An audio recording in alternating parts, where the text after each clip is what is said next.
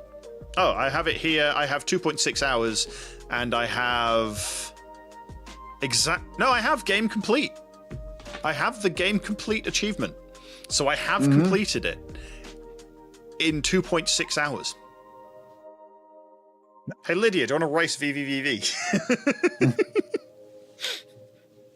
And that's the other side of speedrunning. When you get into the races are so much fun. Like, sadly, there's no game I know how to speedrun that I know anybody who's interested in. The only one being Jerry, who plays, or Miyazaki, who plays Gunstar Heroes, but his time is 10 minutes better than mine. That's not a race, that's a thrashing. Yeah. But in preparing for a race, you end up getting closer. Although if with that game, I think it's down to RNG a bit, isn't it? A little bit. You tend to find that the RNG is very front heavy because you'll take the RNG level, which is called Black's Gambling Fortress, Black's Dice Palace, and also in that level you need to get the right second weapon, because you start with one weapon but you need to pick up a second to combine it into the weapon you particularly want. The world record is with Green Chaser Flamer combo, which is the hardest weapon in the game to use. Most tend to go for Green Chaser Force, which is just a hard-hitting, relatively reliable weapon. So it's the weapon side of things is easy to get, or easier to get, and you tend to rule out the RNG very early. So it's not too bad. No, fair. I'm just looking at VVVV speedruns. The any percent run is 5 minutes. Yeah, that's about right. That's yeah. 100% is 15 minutes. That's fast. Yeah, I mean, I'd love to find something that the community would like to speedrun. If it becomes Wilds, I'd be happy with that. You know, we can go back in and have the races.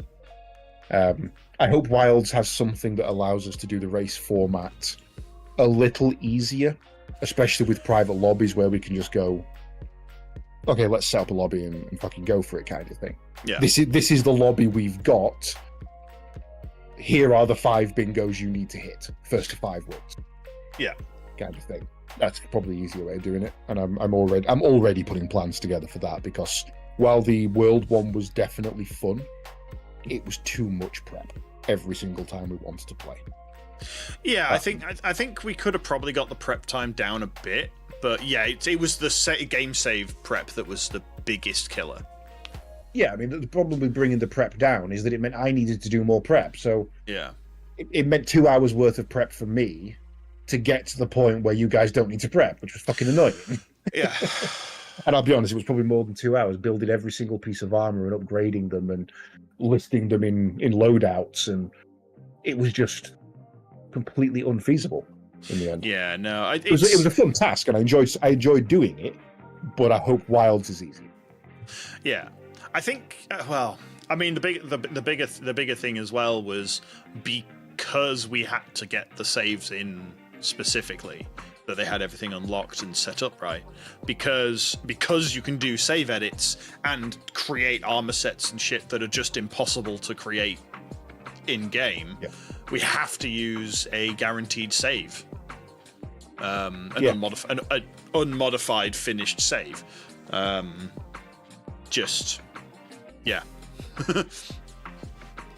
It's too easy to cheat in the save game for that game. Yeah, it added in the way I did it added in a very nice level of control over what people could do and a way of restricting items, in that you just didn't have time. You know, the item isn't in your inventory. If you want to go and fight a Fatalis to try and get his armor to make the rest of it easier, good fucking luck. Yeah. But yeah, no, I really hope that Wilds has something I can put down on paper to say, okay, here is the lobby. These are the monsters that are in it. Everybody join and go. These are your 5 objectives. Yeah. Kind of thing. It's just certainly looking doable. That's good. Yeah, I mean, I wonder if, because it feels a little bit more online, there's going to be less ability for like major save editing and stuff like that. I mean, they've got Denuvo in there, which is going to make some people mad. But if it's not as easily modifiable, then maybe we can do it on if you have completed the game and have all these missions available, join. If not, we've got something to do instead of help you get there. Yeah, and the way around that is you just, because you're modifying the bingo list every single time you join a lobby, you just join the lobby of the person with the lowest rank. Yeah. Because that lobby will be, the environment and the world will be set up on what they have available. That's true. So the only problem then is I'm endgame, my weapon wins, is the problem. Yeah. No late coaches. Stab them. You're not that far out. Late arriving or late arrival. picking up or dropping off? Drop off. Should be dropping off now, right? Yeah. Not too bad. At least you're on a coach and warm. Yeah. Warm and sleepy. But yeah, I think the takeaway from this stream is Calm Before the Storm is not a bad title, because lots is going to be happening this year, both gaming wise and Discord wise. So yeah, watch this space. Yeah. Yeah, it's not like the next time you see us, everybody was just climbing up the keyboard going, when's midnight? When it didn't unlock at midnight. Well, the thing is, the next stream is what time? Is it? Does it unlock midnight UK time on the 28th? I don't know. I don't actually know, and I specifically haven't looked because I don't care. I'm working Friday. I can't play until 5. It's as simple as that. That's fair. I'll probably be working Friday.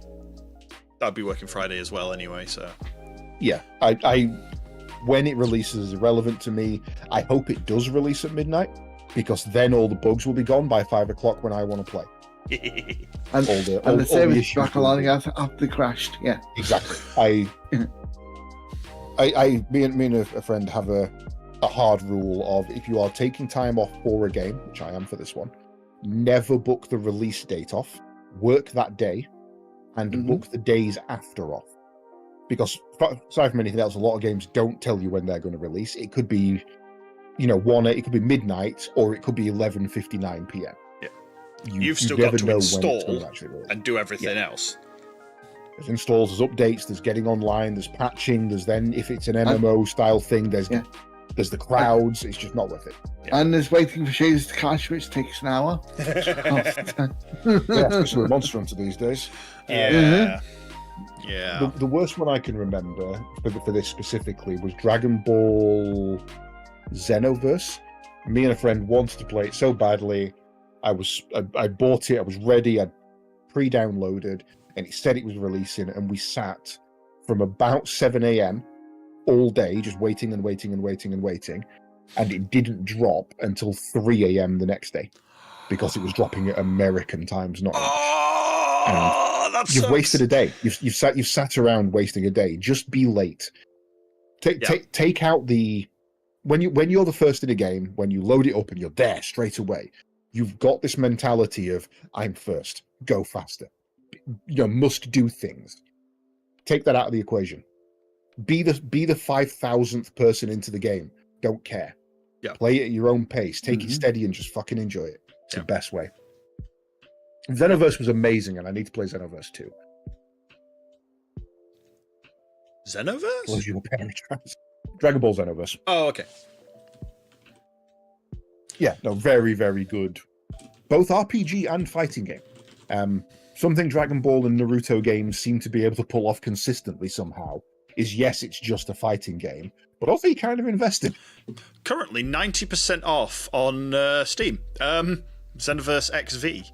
No, Xenoverse XV is the thing, just Xenoverse. £3.19. That, genuinely, if you're even remotely a fan of Dragon Ball, is a fucking hell of a deal. There is 20 hours in that for £3. Go for it. Offer ends the day before my birthday. And you get to customize your character, so you can play as a Saiyan, you can play as a human, and a Namekian. I played as a Frieza race because, of course, I am. I love that camp little fuck. He is so fun. I made him the campist as well. He was purple and white, and his lipstick was fucking gorgeous. So basically, almost JoJo levels. And Oh no, Jojo had nothing on Heimel. It was glorious. It was full on. Would you do me? I'd do me. Steam's bundle pricing is broken right now because of the discount on Dragon Ball Xenoverse to like literally 90% off. It's Xenoverse at £3.19 and 3 DLCs: GT Pack 1, 2, and Resurrection F, which are $7.99 They should be giving each. away anything to do with GT. They should be paying me for taking GT off their fucking hands. The price of individual products is £27.16, but for £51.98 you can buy the bundle. Yeah. They haven't What updated the did bundle price for the discount. What did GT even add? It'll add Kid Goku. It'll add pink shirts. No, it'll add mustache Vegeta. It'll add Shenron. Or Mega Shenron. GT1. What else is there? Goku, Pan, Pan, and Pan as well. Goku, Pan, and Trunks is pack 1. You get episodes and quests, Master and Master Quest, a stage, skills, Wait. costumes, accessories, and Zed Souls. That version of Trunks is already in the game. GT Trunks. Sorry, it's DLC Yeah, I mean- GT thing, yeah. Okay, a Trunks from a timeline where he is that age and has better fighting abilities is literally already in the game. Yeah. The pack 2, you get Ice Shenron, Nuova Shenron, Toa, and Mira. Yeah, None of these it's- names make any sense to me. I'm not that far into the Dragon Ball series, so Mira is Mira the dark-haired lass, or is she the time? Let me who that is. could not tell you. Don't Oh no, know. yeah, Mira's one of the. She's one of the custom characters for that setting. Essentially, she's not technically Dragon Ball as such. Shenron, you know Shenron. Oh, Dragon. Oh, No. Shenron, I summon you, grant me my wish. Oh, right, okay. You can actually play as. Wait, hang on.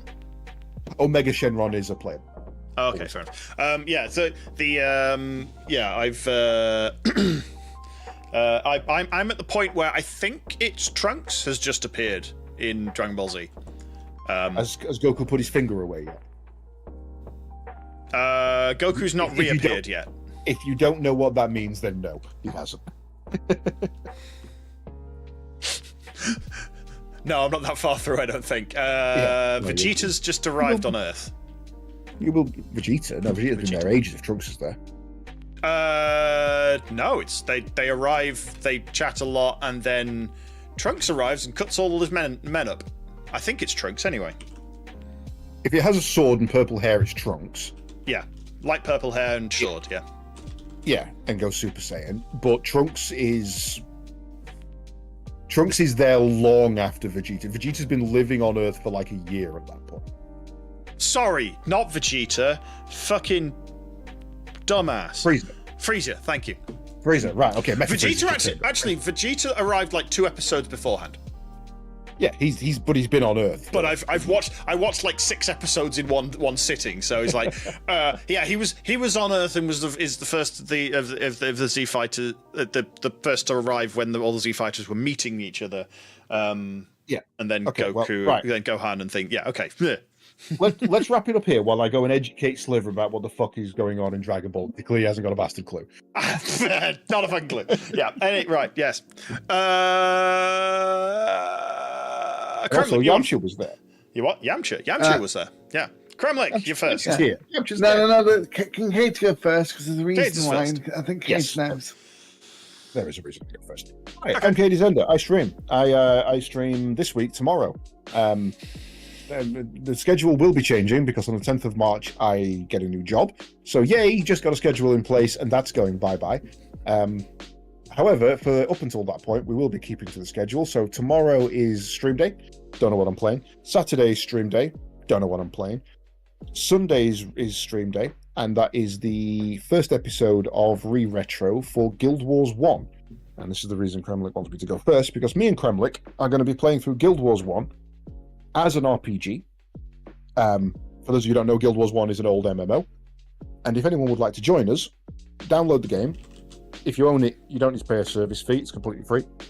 And come play with us. Whether you join the party or just play alongside, we're going to be going through some classic MMO bullshit, and I'm going to have a lot of undead things following me. Speaking of undead things, Kremlik. Yes, because of the whole being roped into do Guild Wars. Well, I am switching my content to co-op for the time being. So my schedule is now. All I know is that we're doing co-op on Sunday with the Caedes, and I'll be dropping a couple of streams in the week just to keep the metrics in order. And everything else. So that's gonna be it for me for now. Till I know more. Guild Wars ruins everything because it's 4 p.m. Exactly. GMT. Sliver. Yeah. And I'm not streaming tomorrow, unlike normally, because Lydia is here and it's Valentine's Day. So yes, I will be back on possibly Tuesday the 18th, but that is my birthday, so I might just be drinking. Also unknown. So probably back on the 19th for the continued shenanigans of, oh my god, this factory is massive, in Satisfactory, while we wait for the release of Wilds. Yeah, I was actually debating joining you for the Guild Wars run as well, but plans are in the way of that specific thing, which is fine. Anyone who wants to join for the Guild Wars bit that doesn't have it, it's 35 quid still. Yeah, no, you don't buy it full price. Yeah. You don't buy a 25-year-old game full price. No. It's 35 quid for all the bits, but yeah, no, there's probably discount codes elsewhere. I mean, I wouldn't have CD keys, my favourite. I would check Arena themselves, who generally do have sales on for both Guild Wars 2 and Guild Wars. I'm on their direct site. Yeah. Guild Wars Complete Collection, $21.99 on CD keys. Yeah. If not, just watch along. It's good fun. I would join, and I might actually join them in a future bit. But yes, there's no reason you can't play in the back end, catch up, and join us later. Yeah. You're going to be playing for like 4 or 5 hours, which is pittance in a RPG MMO. You'll be lucky to see us go past the pre-series stuff on the first day. I know. I'm speedrunning that shit. I'm going to knock that crap out. Yeah, pre-searing. I think you can do it in half an hour. Make sure you make sure you talk to Gwen. That's the only rule. I think there's only technically 3 quests you have to do. Mm-hmm. We could probably thrash that out. I was going to say you need to run to the thing, run back, run there again, leave. I think that's it. And Gwen is on the way twice, so that's the glory of Guild Wars. There's no fishing. Yeah, there's no jumping as either. You can't even jump in the game. You can. You type / jump. That's an animation, not a jump. It's an emote and you jump, it counts. We're leaving now. Anyway, while we jump all over the place, I think that is it from us this evening. Yeah. You're not getting that on 2 minutes back. Yeah, stay tuned for the next podcast on the 27th, where we will be trying our best not to consume the entire thing with Wild's ideas and things like that, which is going to bore Sarin stupid. Unfortunately. Yeah. Well, Sarin likes Monster Hunter World, but it's every 10 minutes you talk about Monster Hunter, he's had 20 minutes to talk about Star Wars. I was going to say Star Citizen. Star Citizen. Yeah, same. Say Star X. Insert game here. That's valid. That's valid. Okay. Well, if you want to see what Sarin has been up to, join us next time on Broken Respawn. Any last minute words? Bicentennial. Dilly dally shilly shally. What they said. Tara.